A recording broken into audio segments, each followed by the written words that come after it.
Ош шаарындагы Юрий Гагарин атындагы номер 17 мектеп гимназиясында бир күндө сасык тумоо менен ооруп 15 окуучу сабакка келген эмес. Өткөн жумада ооруп сабакка келбегендер 45ке чейин жеткен. Деген менен мектеп директору бул жума ооругандар салыштырмалуу азайгандыгын билдирди. Себеби өткөн жумада бизде сасык тумоо менен ооруган окуучуларыбыз бир толо жогору болгон. Бирок мына ушул апта ичи 2 күндөн бери сабакка катышуу бир толо жогору болуп атат мектепте. Мына 2 күндөн бери биз окуучуларды тыкыр көзөмөлдөө иштери жүргүзүлүп атат.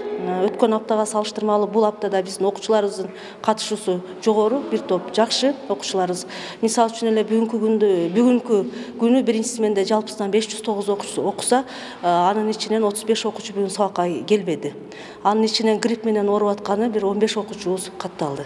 Ош шаарында жалпысынан 88 мектеп болсо, анын 53-ü мамлекеттик. Учурда 86.500 окуучу билим алат. Шаардык билим берүү башкармалыгынан мектеп окуучуларынын арасында сасык тумоого кабылгандар көп болуп жаткандыгын билдиришти. Алардын маалыматында өткөн жума 600 окуучу тумоолоп мектепке келген эмес. Бул жумада алардын саны 4000ден ашты. Жана острый бир грипп менен ооруп атышканда суббота воскресенье не болду. Кече алсак 4300 болуптур. Пятница күнү 1%ке жетпей аткан. Бүгүн кечеги бүгүнкү немелерди алганда ошо 5%ке жакындап калыптыр. Эми бизде деле санэпстанция күндө немелерди, соткаларды алып атат. Эгерде окуучулардын жалпы саны, ооругандардын саны 25%ке жетип калса, анда бизде мектептерди жабабыз, Кудай кааласа. Ал неме эмес.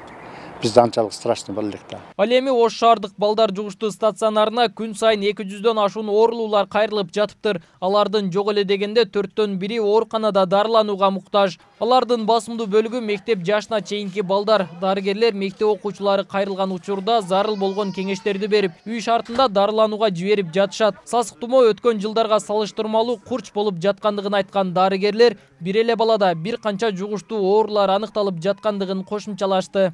Балдар арасында былтыркы жылдары вирусологический обследование болсак, бир эле вирус тапсак, бир баладан. Быйыл обследование бир оору баладан 3төн вирус чыгып атат. Бул эмне деген?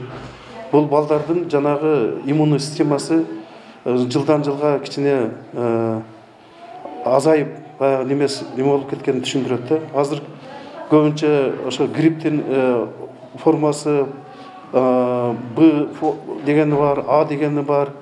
Анан балдардын арасында РС инфекция деген, аденовирус деген, риновирус деген эмелер көп болуп атат да. Үй бүлөлүк дарыгерлерге күн сайын 50дөн 70ке чейин сасык тумоо менен ооругандар кайрылууда. Дарыгерлер ата-энелердин качан гана сасык тумоо күчөгөндө кайрылып жатышканын белгилешет. Мындан улам учурунда үй бүлөлүк дарыгерлерге көрүнүп, өздүк гигиенаны сактоого чакырышат.